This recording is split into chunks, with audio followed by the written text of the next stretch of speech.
bebas ditentukan sendiri meningkatkan nilai tambah pada barang jasa sehingga mendapatkan keuntungan. Implement mengarahkan pada setiap aktivitas yang menghasilkan barang atau jasa, sedangkan terminologi clear lebih mengarah aktivitas pekerjaan atau jabatan yang dilandasi ketentuan, keyakinan atau perilaku yang hidup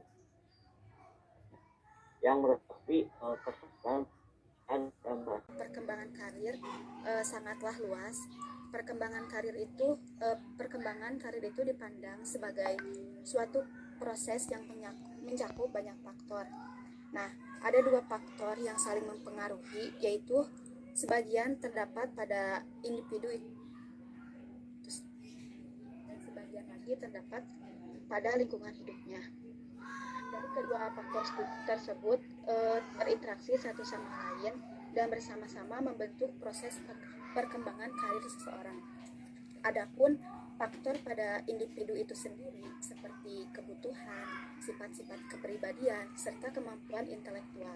Sedangkan faktor dari luar individu atau dari lingkungan hidupnya seperti taraf kehidupan sosial ekonomi keluarga, variasi tuntutan lingkungan kebudayaan, dan kesempatan yang muncul. Nah, ada proses perkembangan karir dibagi menjadi 5 tahap, yaitu yang pertama, growth. Growth ini disebut juga dengan tahap pengembangan, yaitu mulai dari saat lahir sampai kurang lebih umur 15 tahun. Pada tahap ini, anak mengembangkan berbagai potensi, pandangan yang khas, sikap, minat, dan lain sebagainya. Yang kedua yaitu exploration, atau disebut juga dengan tahap eksplorasi, yaitu dari umur 15 sampai 24 tahun. Nah, pada tahap ini orang muda atau remaja sudah memikirkan berbagai alternatif karir, tetapi mereka belum mengambil keputusan yang mengikat gitu. Selanjutnya yaitu establishment atau tahap pemantapan. Tahap ini dari umur 25 sampai 44 tahun. Nah, pada tahap ini bercirikan tentang usaha seseorang yang tekun memantapkan diri melalui seluk-beluk pengalaman selama mereka menjalani karirnya. Selanjutnya yaitu maintenance atau disebut juga dengan tahap pemeliharaan, yaitu dari umur 45 tahun sampai 60 tahun. Nah, pada tahap ini yaitu tahap yang sudah memasuki orang dewasa, yang mana orang dewasa itu sudah menyesuaikan diri dengan jabatan. Dan yang terakhir yaitu decline. Maaf, di PPT ada kesalahan. Decline itu yaitu tahap penurunan, yang mana tahap ini orang sudah memasuki masa pensiun dan harus menemukan pola hidup baru sesudah melepaskan jabatannya atau karirnya gitu. Nah, jadi dari kelima tahap ini bisa kita jadikan acuan untuk kita semua bagi sikap-sikap atau perilaku yang akan muncul dalam pekerjaan nanti. Selain tahap-tahap perkembangan karir, ada juga tugas-tugas perkembangan karir yang dibagi menjadi 4. Yang pertama yaitu perencanaan garis besar masa depan atau crystallization, yaitu antara 14 sampai 18 tahun, yang terutama bersifat kognitif dengan meninjau diri sendiri dan situasi hidupnya. Yang kedua yaitu penentuan atau specification, yaitu antara umur 18 sampai 24 tahun, karena ini bercirikan tentang mengarahkan diri ke bidang jabatan tertentu dan mulai memegang jabatan itu. Yang ketiga yaitu pemantapan atau establishment, yaitu antara 24 sampai 35 tahun, yang bercirikan tentang membuktikan diri mampu memangku jabatan. Dan yang terakhir yaitu pengakaran atau consolidation, yaitu sesudah umur 35 tahun sampai masa pensiun, yang mana ini bercirikan tentang mencapai status tertentu dan memperoleh senioritas. Nah, berkaitan dengan tugas-tugas perkembangan karir, Donald Super mengembangkan konsep kematangan. Nah, ini menunjukkan pada keberhasilan seseorang untuk menyelesaikan semua tugas perkembangan vokasional yang khas bagi tahap perkembangan tertentu. Aplikasi relevan bagi kemantapan vokasional, misalnya kemampuan untuk membuat rencana, kerelaan untuk memikul tanggung jawab, serta kesadaran akan segala faktor internal dan eksternal yang harus dipertimbangkan dalam membuat pilihan jabatan atau memantapkan diri dalam suatu jabatan. Sekian, terima kasih. Kemajuan teknologi. Kemajuan teknologi ini membuat perubahan besar dalam dunia pekerjaan, yaitu di mana diciptakannya robot untuk menggantikan peranan manusia. Contohnya di Jepang sendiri, di mana teknologi sangat berkembang, robot sudah menjadi pengganti peran manusia di berbagai sektor pekerjaan. Contohnya menjadi koki, pelayan, bahkan pembawa acara. Nah, untuk saat ini di Indonesia, kebanyakan industri menggunakan komputer dan perangkat, juga mesin yang dapat bekerja dengan cepat, sehingga manusia tidak lagi mendominasi. Oleh karena itu, para peserta diharapkan memiliki keahlian atau kemampuan dasar untuk mengoperasikan mesin tersebut, yang memerlukan peningkatan kinerja di mana berbagai kegiatan dilakukan dengan cepat. Yang kedua yaitu pergeseran struktur ekonomi. Dalam pola hidup dunia pekerjaan, pergeseran struktur ekonomi ini membuat perubahan jenis pekerjaan dan masalah keahlian khusus. Untuk itu, hasil studi mengungkapkan di Indonesia sendiri banyaknya terjadi pengangguran terdidik itu dikarenakan pengangguran terdidik itu lebih memilih bekerja di keahlian dia gitu, di tempat yang aman dari resiko. Mereka lebih memilih menganggur daripada bekerja di luar bidang keahliannya. Padahal pergeseran struktur ekonomi ini mengharuskan semua orang untuk menggali potensi lebih dalam dirinya untuk bisa bekerja di luar bidangnya. Dan yang ketiga yaitu pergeseran peran wanita. Saat ini peran wanita bergeser dari tradisional menjadi modern. Tradisional itu yaitu seperti biasa menjadi ibu rumah tangga, juga mengabdikan kepada suami dan anak. Nah, sekarang berubah menjadi wanita modern, yaitu yang memiliki karir di berbagai bidang seperti sosial, ekonomi, industri, dan bahkan politik dan lain sebagainya. Pergeseran ini tidak mudah. Wanita diwajibkan untuk berperan ganda, yaitu menjadi wanita karir serta tetap menjadi ibu rumah tangga yang mengurus anak, suami, juga rumah. Nah, oleh karena itu wanita yang memilih berkarir diharuskan untuk memiliki keseimbangan jiwa. Nah, jadi wanita yang ingin berkarir mengkaji lebih dalam apa saja yang harus dipersiapkan, yaitu yang pertama, memperoleh gambaran mengenai situasi dan dalam peranan wanita saat ini. Dan yang kedua yaitu memperoleh gambaran apa saja kendala-kendala yang akan dihadapi wanita jika berkarir. Dan yang ketiga yaitu gambaran tentang kebijakan-kebijakan pemerintah yang sudah berhasil atau belum dalam upaya meningkatkan peranan wanita. Serta yang keempat yaitu gambaran analisis suatu situasi ke depannya wanita akan seperti apa jika berkarir agar menjadi tolak ukur. Nah, yang keempat yaitu kekuatan dan kekurangan peserta. Sebenarnya proses pilihan karir seseorang itu terjadi sepanjang hidupnya. Jadi suatu ketika bisa jadi seseorang memilih berubah pilihan mengenai karirnya. Hal ini berarti pilihan karir seseorang tidak terjadi hanya sekali dalam hidupnya. Oleh karena itu, peserta dapat mengembangkan kekuatan dan kekurangan diri peserta selama hidupnya agar pas ada kesempatan atau peluang dia bisa langsung memilih karir yang dipilihnya saat itu. Terakhir yaitu pengangguran. Poin utama pengangguran ini terjadi balik lagi ke yang tadi, yaitu karena banyak industri saat ini lebih memilih menggunakan robot dan mesin yang cepat daripada manusia. Selain itu juga di perkembangan zaman di mana pergeseran ekonomi terjadi, jadi dia tidak bisa lagi bekerja di bidangnya. Lalu peran wanita yang bergeser juga ini menyebabkan pengangguran saat ini, di mana jadi banyak wanita yang berkarir dan laki-laki jadi di rumah. Oleh karena itu, dengan diberikannya bimbingan karir, peserta akan diberi bekal yang berefek besar di masa depan nantinya. Baik, sekian dari saya. Wassalamualaikum warahmatullahi wabarakatuh. Saya kembalikan ke moderator. Alhamdulillah, selanjutnya akan disampaikan oleh saya sendiri.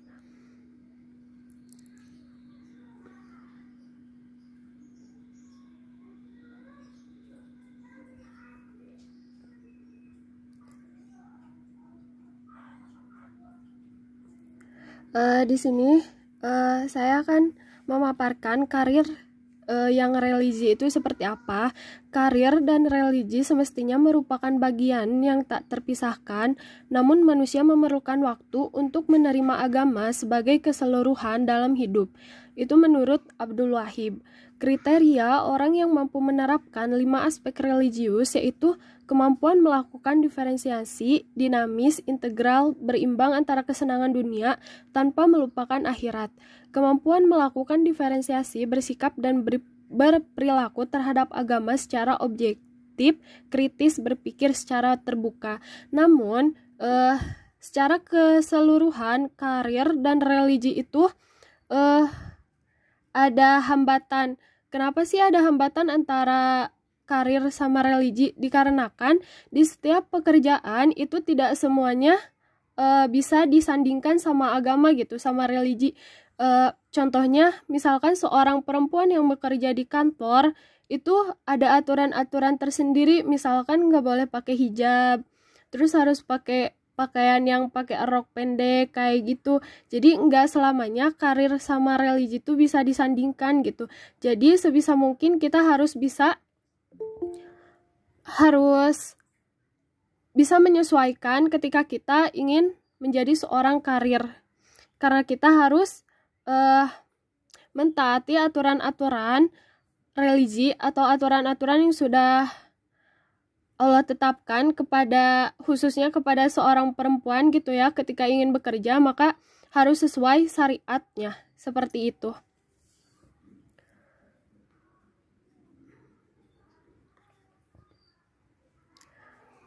Sekian pemaparan dari kelompok kami. Mohon maaf bila ada kekeliruan atau kendala lainnya. Silahkan untuk teman-teman yang ingin ditanyakan atau ingin menambahkan.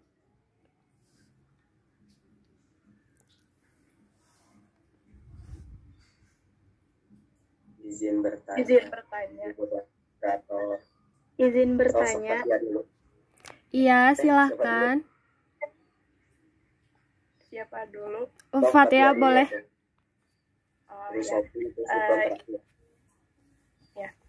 Izin bertanya ya Ibu Moderator, bahwa yang sudah disampaikan tadi oleh para pemateri bahwasannya bimbingan karir itu kan proses di mana seseorang diberi bimbingan mengenai kehidupannya di masa yang akan datang.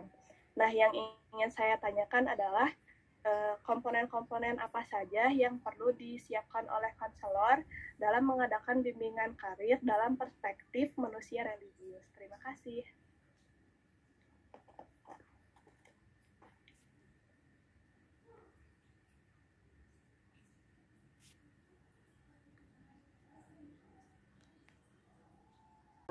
Yaitu membimbing karir didasarkan pada panggilan dakwah, semata-mata mewujudkan keadaan umat yang damai sejahtera sesuai prinsip salam.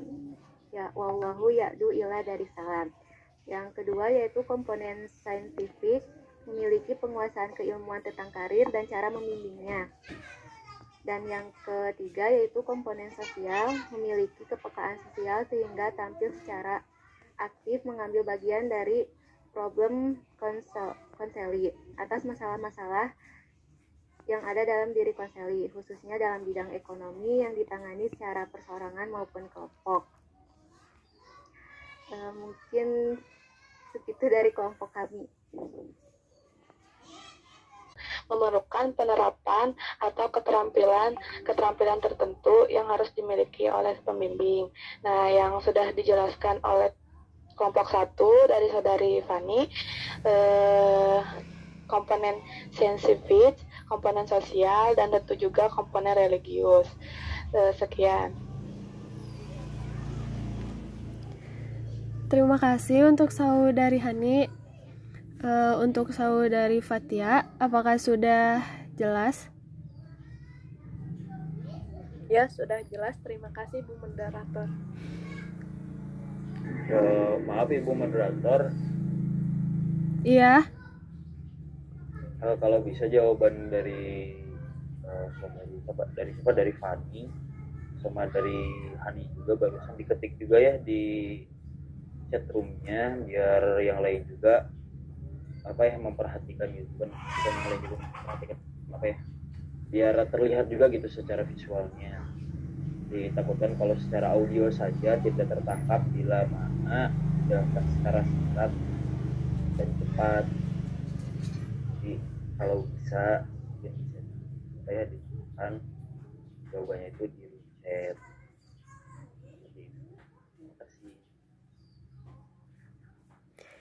Ya, terima kasih untuk saudara Hanhan. Ya, nanti kita ketik. Soalnya kan di Meet ini juga kan suaranya putus-putus. Jadi nanti akan diketik lagi untuk memperjelasnya. Oke, terima kasih.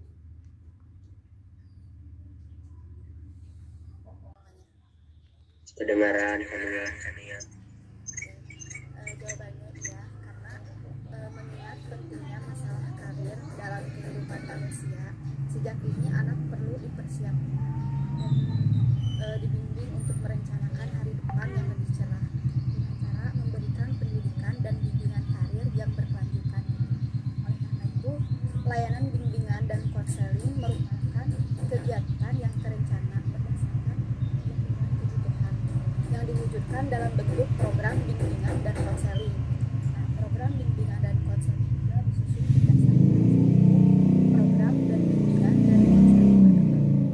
Itu ada 4. Yang pertama, program bimbingan karir dan konseling mencakup informasi tentang dunia kerja, hubungan industrial, dan layanan perkembangan belajar. Yang kedua, substansi informasi dunia kerja meliputi lapangan kerja, jenis dan persyaratan jabatan, prospek dunia kerja, dan budaya kerja. Yang ketiga, substansi hubungan industrial meliputi hubungan kerja, sarana hubungan industrial, dan masalah khusus ketenaga kerjaan. Dan yang keempat, substansi layanan perkembangan belajar itu meliputi antara lain kesulitan belajar, minat dan bakat, masalah sosial, dan masalah pribadi. Terima kasih.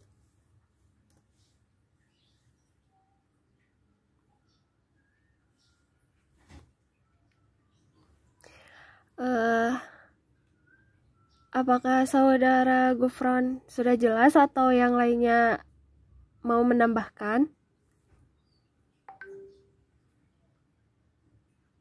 Bismillahirrahmanirrahim. Izin menambahkan.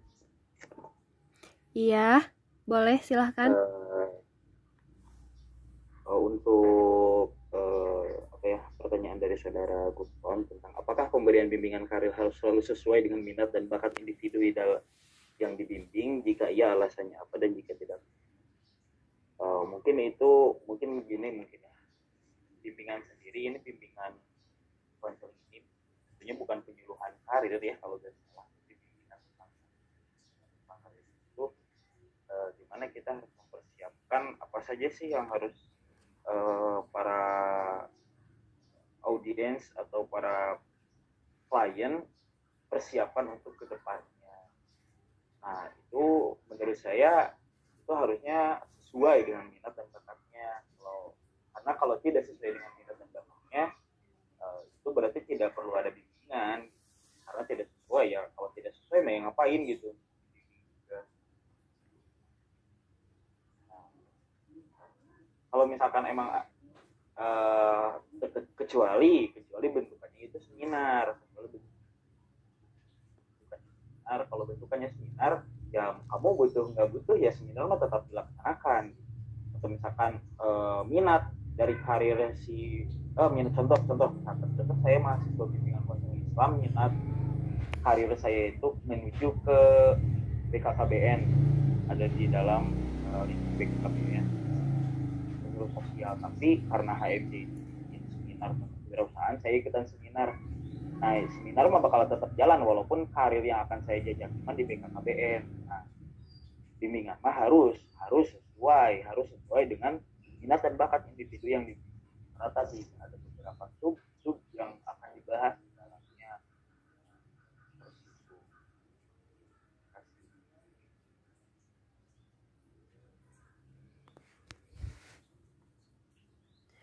Terima kasih untuk saudara Hanhan.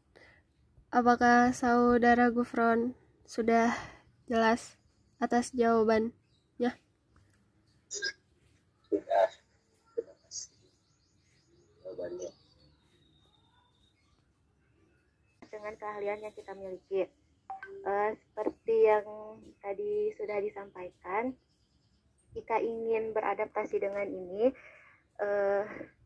kita sebagai pencari kerja jangan hanya belajar di bidang itu saja, jadi harus banyak mempelajari bidang-bidang lainnya juga agar dapat mengikuti perkembangan zaman ini. Jadi harus lebih banyak menggali potensi juga keterampilan. Nah, oleh karena itu ini juga merupakan faktor kenapa bimbingan karir itu perlu. Baik, sekian dari kelompok kami.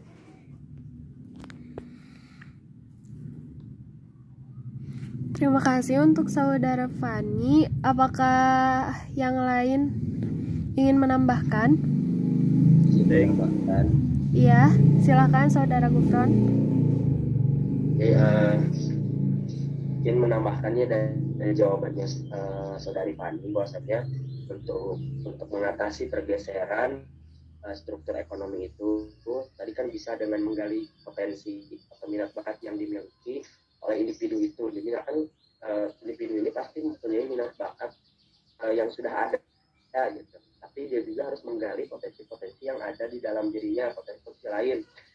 Salah satunya hadirnya bimbingan konseling menurut saya, kita-kita yaitu hadirnya kita-kita ini untuk memberikan hal itu kepada individu agar tidak hanya stuck atau terjebak di dalam minat dan bakat atau potensi satu potensi saja, misalkan gitu, satu bidang keahlian saja.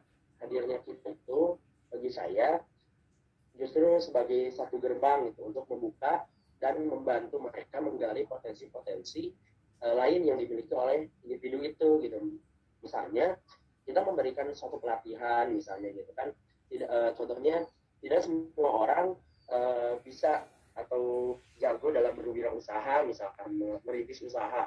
Kita dari misalkan dari yang konseling, dari konselor misalkan mengadakan sebuah seminar misalkan atau sebuah pelatihan, training gitu kan sejenisnya lah, untuk membantu menggali atau membimbing individu itu agar potensi mengenai potensi tentang kewirausahaan dirinya itu keluar gitu. Mungkin seperti itu. Terima kasih. Terima kasih untuk saudara Gufron. Untuk saudara Fatimah Tujahra, apakah sudah jelas? Sudah, terima kasih Bu Moderator.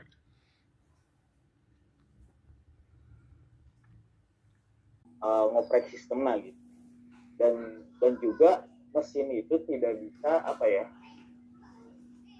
mesin itu tidak bisa memberikan solusi-solusi yang sosial gitu. Mesin itu hanya baik membuat, hanya mengerjakan gitu. Jadi sebenarnya tenaga kerja itu memang tadi harus mencari keahlian baru gitu. Manusia itu harus memiliki kemampuan baru, bukan hanya membuat gitu. Karena membuat udahlah sama robot saja gitu kan. Tapi manusia coba buat pekerjaan yang mana pekerjaan itu pekerjaan itu ya gitu. Jadi pekerjaan tenaga kerja dia teh seperti itu. Mungkin ada banyak lah pekerjaan sekarang juga yang pakai otak saja gitu, memakai teknologi bahkan, karena operasi oleh teknologi itu kan oleh manusia juga, tidak oleh sistem yang otomatis. Sistem otomatis pun harus dikerjakan oleh manusia, dan pastinya perlu gitu, itu tenaga manusia tetap perlu. Seperti itu mungkin.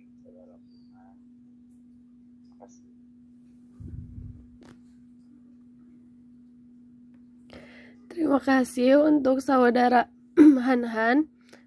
Untuk saudara Firman, apakah sudah jelas? Saya masih merasa kebingungan ya. Menurut saya seperti ini nih. Saya mencoba memberikan pandangan. Memang betul bahwa mesin terbikin oleh manusia. Cuman ketika kita melihat data empiris ya, ini datanya empiris. Lihat dari beberapa pabrik yang memang ada gitu. Dulu banyaknya masyarakat itu dalam formasi dalam pabrik itu bisa mencapai satu bidang misalnya per hari itu bisa mencapai 15 orang, karena mesin yang memang kita gunakan yang kan dulu dan sekarang itu berbeda. Nah, mesin sekarang itu bisa hanya menggunakan dengan 2 orang. Nah, 13 orang yang memang dulu pernah kerja dari pabrik tersebut itu akhirnya mengalami PHK karena kualitas dari pekerjaannya pun digantikan oleh mesin. Nah, memang betul bahwa orang-orang itu bisa mengoperasikan mesin dan menjadi seorang operator dari mesin tersebut.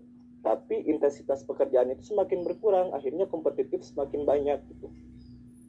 Orang-orang yang memang punya kemampuan sedikit, bagaimana cara mereka untuk orang-orang yang mempunyai pengetahuan yang lebih banyak. Jadi mereka yang memang taruhlah anak-anak SMA yang memang bekerja dengan orang-orang anak kuliahan yang mempunyai kapasitas yang lebih banyak, bagaimana mereka menghadapi perusahaan tersebut jika mereka ingin kerja di pabrik. Seperti itu sih. Ya, Langsung saja ini teh ditopak. izin masuk dulu boleh? Iya, silakan. Oh iya, silakan Pak Gubro. Bentar ya, buat semuanya, terus juga buat Firman. Kalau menurut saya baca dari pertanyaan Firman, pantas saja Firman juga masih bingung, soalnya pertanyaannya juga rancu gitu ya. Maksudnya nggak langsung bertanya kepada, nggak sejalur gitu dari pertanyaan awal, dari pendapat Firman. Langsung kan Firman nanyainnya tentang kemajuan teknologi gitu, terus tiba-tiba ke kemajuan ekonomi, terus tiba-tiba nanyain jadi gimana kalau ada orang yang nanya ini lapangan kerja gitu kan, harus gimana. Menurut saya tadi jawaban Han sebetulnya pertanyaan Firman itu udah masuk gitu ke situ. Sebenarnya inti dari pertanyaan Firman itu gitu. Tadi juga kan Firman nambahin ya, kalau orang yang punya skillnya rendah misalkan ya, atau minim dalam skill seperti apa, berarti orang tersebut harus kita, salah satunya kewajiban kita gitu kan untuk membantunya gitu. Bisa jadi kan membantu memberikan bimbingan seperti yang tadi lah sudah dijawab sebelumnya. Terus juga ketika orang tersebut masih skill dalam masih minim skillnya terus menerus atau tidak ada peningkatan, otomatis orang tersebut harus digerakkan untuk, kalau tidak bisa masuk ke ranah pekerjaan yang harus memiliki skill, otomatis dia harus mampu untuk merintis pekerjaan yang bisa masuk di skillnya gitu. Kalau dia tidak bisa masuk di skill yang di pekerjaan yang harus punya skill A, B dan C misalkan, aduh saya nggak masuk nih, berarti orang tersebut harus dibangkitkan, harus mulai berpikir kritis. Saya nggak masuk atau nggak bisa bekerja di orang lain, berarti saya harus bisa mempekerjakan orang lain kan. Mungkin paham ya, maksudnya orang tersebut, orang yang punya minim skill itu bisa kita gugah gitu kan semangatnya untuk bisa membuka lapangan pekerjaan, kan itu tidak menutup kemungkinan gitu ketika orang tersebut berkonsultasi kepada kita. Terima kasih. Ibu moderator izin nambahin. Iya, silakan untuk saudari Indi. Oh ya. Terima kasih kepada Ibu Moderator. Kalau misalnya mendengar tambahan dari Saudara Firman tadi ya mengenai pengoperasian, ya walaupun memang walaupun sudah ditambah oleh tenaga robot misalnya tetap butuh bantuan manusia. Tadi kata Saudara Firman tetap aja gitu intensitasnya tuh berkurang gitu dari dibutuhkannya tenaga manusia. Nah, sebenarnya yang perlu dicatat juga kalau misalkan menurut saya Saudara Firman itu berargumen dari sisi kita sebagai konsumen atau sebagai calon pekerja. Mungkin bisa juga kita dibayangkan Saudara Firman apabila di posisi sebagai ownernya gitu. Ketika sudah ada teknologi yang memadai untuk mengurangi untuk menekan pengeluaran membayar pekerja gitu dengan adanya teknologi, apakah Anda sebagai pengusaha akan tetap mengeluarkan banyak uang untuk intinya apakah kita tuh akan mengambil jalan yang akan lebih banyak mengeluarkan uang atau yang lebih hemat gitu. Nah, sebenarnya kemajuan teknologi juga merupakan suatu tantangan yang harus kita hadapi juga ya. Maksudnya kalau misalkan kita tetap dengan argumen bahwa robot itu menyisihkan manusia misalkan. Kalau misalkan kita terus berpikiran seperti itu, maka dari dulu kita tidak akan merasakan nikmatnya misalkan naik mobil yang canggih sekarang kalau misalkan kita tidak ingin mengikuti perkembangan zaman gitu maksudnya. Nah, betul tadi kata Saudara Gufron, menurut saya sependapat. Jadi apabila kita tidak bisa bergabung di suatu pabrik misalkan atau industri yang bisa mewadahi kita, maka mungkin kita sebagai pembimbing bisa memberikan alternatif lain kepada konseli gitu. Kita bisa membantu mereka menggali potensi-potensi yang ada dalam dirinya sehingga dirinya tuh tidak selalu harus menjadi konsumen untuk brand seseorang gitu, tapi mencoba untuk menemukan potensi dirinya dan bisa menemukan bidang yang memang membutuhkan skill yang dia miliki begitu. Terima kasih. Terima kasih untuk Saudari Indi. Apakah Saudara Firman sudah jelas atas jawaban-jawaban dari Saudara Hanhan, Saudara Gufron, dan dari Saudari Indi? Baik, terima kasih banyak untuk semuanya. Pada akhirnya kita harus mempunyai modal ya, kita pemilik modal. Dan kekuasaan yang dimiliki oleh para pemilik modalnya. Makasihnya. Alhamdulillah jelas, Teh Indi, Teh ini Hanhan, Agustron, terima kasih banyak untuk jawabannya. Alhamdulillah. Yap, sama-sama. Alhamdulillahirabbil alamin.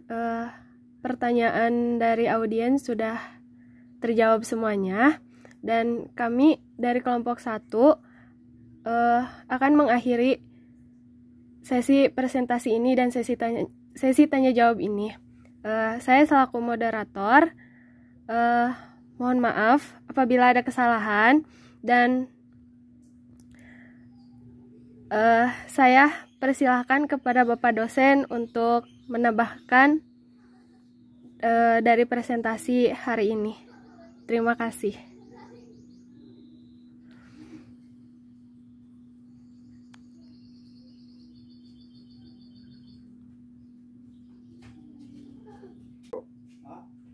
Ini kan cerita saja ini kan, ceritanya begini.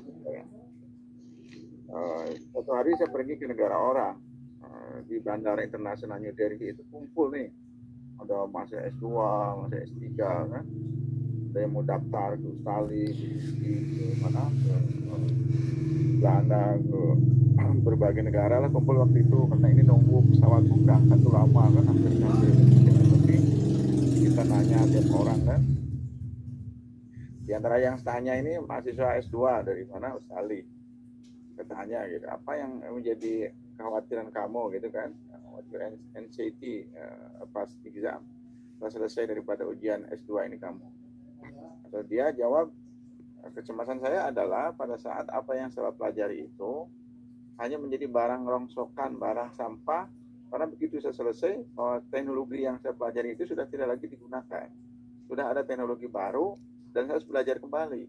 Saya punya sertifikat lagi, ya kan? kan harus menyesuaikan diri lagi dengan teknologi baru itu. Nah, itulah kira-kira jawaban dia. Lalu saya tanya lagi, bagaimana dengan kamu yang sekolah di UK? Apa rencana kamu nanti setelah selesai S2? Kata dia, kamu kembali di Indonesia, ke India, saya ingin jadi dosen. Ya. Lalu bagaimana kamu bisa jadi dosen? Apakah kamu cukup mempunyai pengetahuan yang bermakna untuk disumbangkan kepada negara kamu? Apa jawaban dia? Bahwa kemajuan di negara orang, kemajuan di negara sana itu transnasional dengan kemajuan yang ada di negara kami. Bahwa banyak sekali kebijakan yang cepat di negara orang, tetapi di negara kami itu sesuatu yang tabu, sesuatu yang berlawanan, dan itu menjadi kesulitan kami di dalam bagaimana ambil bagian di dalam menggunakan pengetahuan untuk kemajuan satu bangsa. Nah, itu kata dia kan.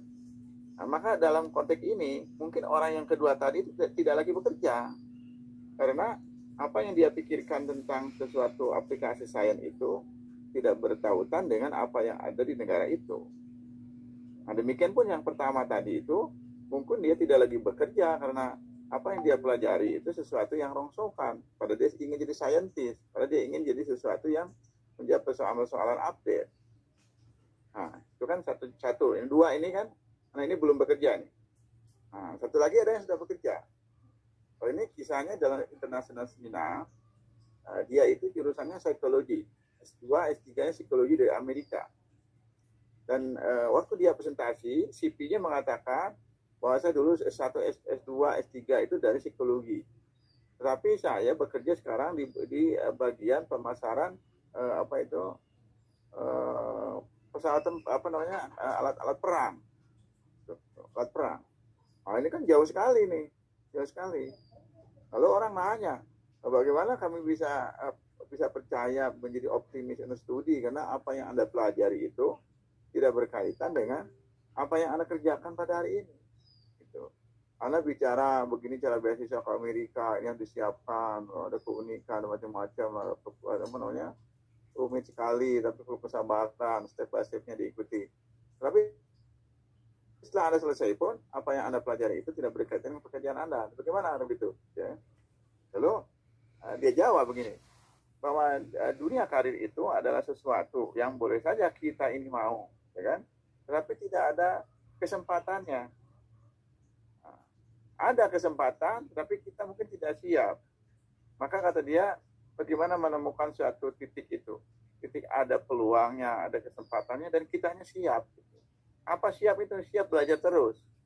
Ya, maka poinnya adalah kita ini manusia pembelajar, belajar bimbingan karir, belajar ilmu hadis, ilmu tafsir, belajar fikih, belajar apa lagi. Dan dalam kehidupan nyata pun kita akan belajar lagi. Kita jadi RT, belajar jadi RT, ya kan? Kita disuruh ceramah, belajar lagi jadi ceramah. Kita apalagi belajar lagi, terus saja belajar. Di prinsipnya bukan apa yang kita ketahui, ini tidak selalu itu, tetapi bagaimana prinsip biasa kita dalam belajar itulah menjadi penentu bagi dia untuk suksesnya.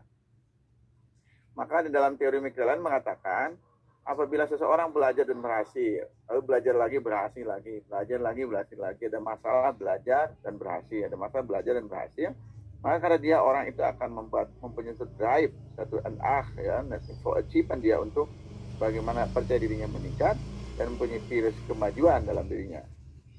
Nah, itulah terjadi itu karena ada tantangan dia belajar bisa, tantangan lagi belajar bisa, ya, itu prinsip karir. Jadi kita hari ini belajar ini itu, belajar BKI, belajar apa kan? Nah, begitu Anda daftar sekolah kan, ada kerja misalnya PNS dibuka nih ASN, yang daftarnya 1.000 orang, kuotanya 2 orang, malas kita mendaftar juga ya. Ya walaupun ada yang lulus karena ke teman kita lah, saya nggak tahu pilih itu, misalnya ya, misalnya begitu. Nah, ada dibuka lagi, apalagi. Lalu kita jadi bingung sendiri, saya bekerja apa nih? Jadi PNS peluangnya kecil, terlalu banyak orang mendaftar, bekerja di sini, di sana sini, income-nya kecil, sementara kita harus hidup normal, ya kan? Nah, maka itu satu realitas. Apakah kita harus menyerah? Tidak, sebagai manusia modern dan kenyataan itu, ya kan? Nah, tentu kata menyerah ini kan tabu nih, tidak pernah ada nih di mahasiswa kita kan, di alumni kita nanti PKI ya, tidak pernah ada. Karena keutamaan atau fadilah karunia Allah itu bertebar di mana-mana kan. Sepanjang orang itu bertakwa, maka ya Allahu makhraja, Allah akan bukakan satu pintu-pintu solusi, kan, jalan keluar. Nah, lalu dari mana kita mulai itu sebagai manusia modern? Kita mendapat karir. Ketika misalnya datang ke sini mentok, yang ke sana mentok, apa yang diplotkan ya kan oleh fakultas jurusan bahwa kamu tuh bisa berkarir ini itu. Ternyata waktu didatangi ada teman kita datangi dan kata dia jangan bekerja di sana, jangan bekerja di bidang itu. Itu enggak prospektus tuh.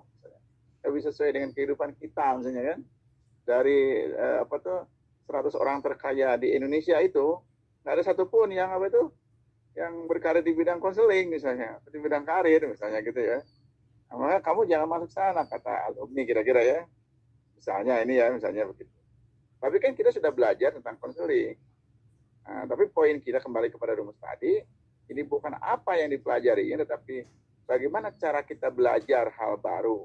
Ya kan, bagaimana kita bisa mengerti dan terampil dengan menjawab tantangan lama dan menjadi kebiasaan baru. Itulah modal kita itu dalam karir modern itu. Dan agama menjadi bagian dari sana. Contohnya begini. Sama silaturahmi kan itu paman saya tentara datang ke sana. Pikiran hati kita subhanallah ya, saya dikasih tahu jadi tentara atau tidak boleh ya, sarjana jadi tentara ya, supaya jadi jenderal atau ya. Pikiran kita kan begitu. Datang kita turami. Ternyata datang ke rumah dinasnya itu, yang terjadi itu rumahnya kecil, dia kolonel gitu ya, mobilnya itu mobil Asat Nurayon gitu ya, tua gitu ya, mobil dinas.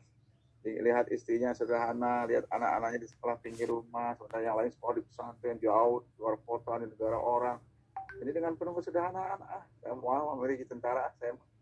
Kalau untuk bicara income saya nggak mau bicara di tentara. Lalu Anda datang ke mana toko di depan Wisma itu di depan rumah dinas tentara. Anda mulai setback nih. Ternyata toko ini luasnya sekian dia laku. Paman saya bekerja jadi kolonel hanya rumah segitu.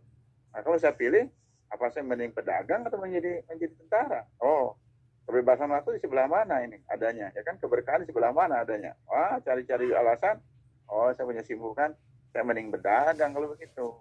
Misalnya kan, lalu sisa waktu saya bisa jadi dai, sisa waktu saya menjadi menyambungkan silaturahmi antar saudara, jadi menjadi penegak daripada aturan-aturan agama di lingkungan, menegakkan adzan lah, sholat berjamaah gitu ya, ikut doa apalagi kan, zikir dan macam-macam. Maka itu menjadi solusi bagi dia, kebebasan waktu untuk beribadah yang lebih banyak, yang tidak terkumpung dengan tuntutan-tuntutan yang bersifat material gitu misalnya ya itu ya. Nah, keterpaduan antara realitas tadi dengan dorongan religi dalam diri orang kan disebut dengan religious calling gitu ya. Nah, itu akan menguntungkan bagi dia. Ya kan? Menguntungkan. Lalu begini. Contoh lain misalnya. Saya mau jadi guru jadi guru BK Gimana itu? Di pinggir rumah aja. Saya mah motor nggak punya, ini di kampung, sekolah yang besar jauh. Ini ke rumah aja, kebetulan ada SD negeri ini. Terima kan Anda itu. Terima jadi guru paksa. Guru paksa karena nggak ada lagi guru, aturannya nggak sesuai, tapi kita terima jadi guru SD. Boleh tuh, boleh. Anda nggak punya income, boleh. Kalau nggak punya income, udah saya nggak bisa makan dong. Nah, itu kita harus split nih. Harus dipisah. Jadi, untuk urusan tugas sosial, boleh Anda jadi guru. Ya kan? Karena Anda punya teman, punya lingkungan, punya kerabat, kan gitu. Punya kegunaan daripada pengetahuan yang telah kita pelajari. Dan untuk income harus diselesaikan dengan cara lain. Nah, gimana caranya untuk income menyelesaikannya? Nah, kan?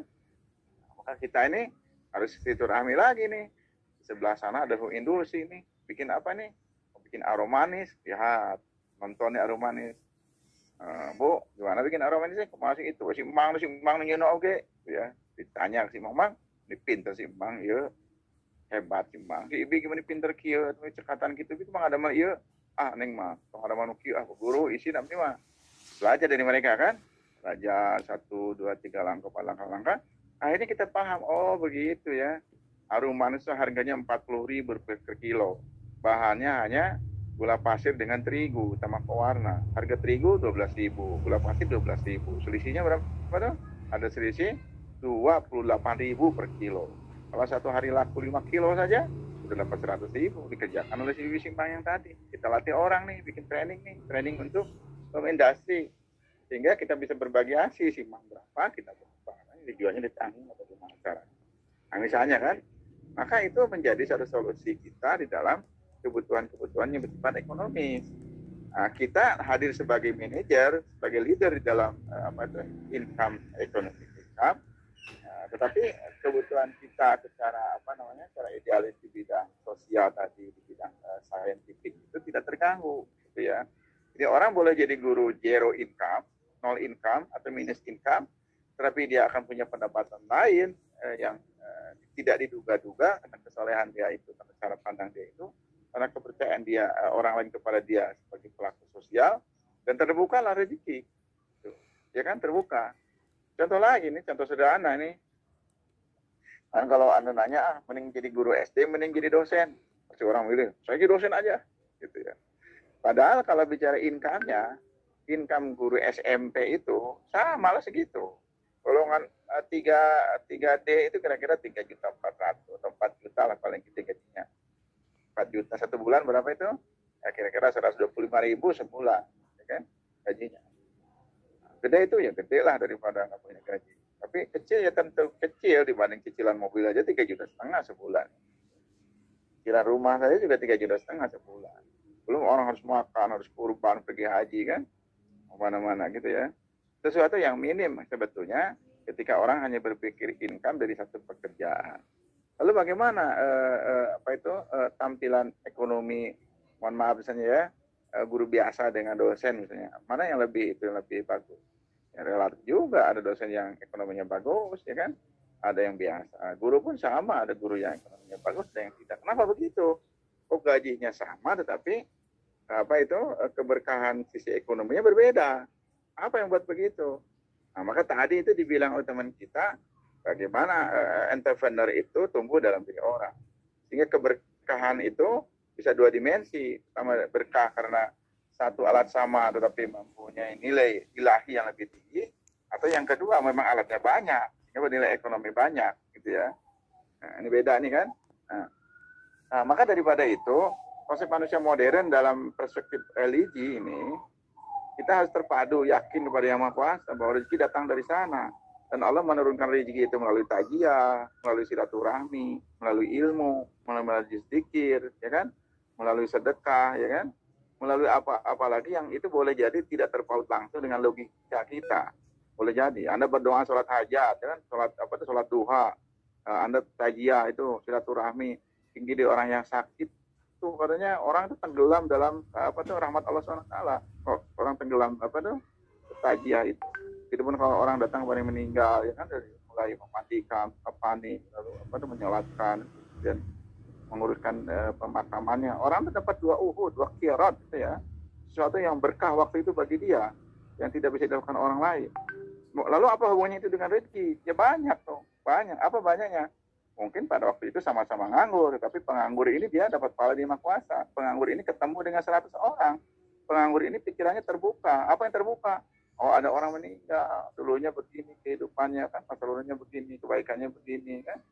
Nah, kita harus ambil bagian dalam kebaikan mereka, dan itu satu keberkahan di mana dia bisa belajar dari kemajuan orang lain. Barangkali ini dulu ya yang bisa disampaikan ini, karena waktunya sudah berakhir. Poinnya adalah bahwa yang orang itu belajar dari cara belajarnya, bukan apa yang dipelajarinya saja. Yang kedua, bahwa agama ikut mendorong orang untuk pada proses kemajuan dan keberkahan, dan itu ada logika tersendiri gitu ya. Tapi dua-duanya nanti akan terpadu sebagai satu kebangkitan dalam diri orang, sehingga orang itu bukan lagi manusia individual, tapi dia manusia sosial yang berguna bagi banyak orang. Terima kasih atas presentasi tadi, dan ini tradisikan ya. Jangan lupa tugas-tugasnya dikirim di Inos. Hari ini juga absen tadi sudah ya, karena sudah melampaui. Baik, terima kasih. Kembali kepada PJ kita untuk ditutup. Assalamualaikum warahmatullahi wabarakatuh.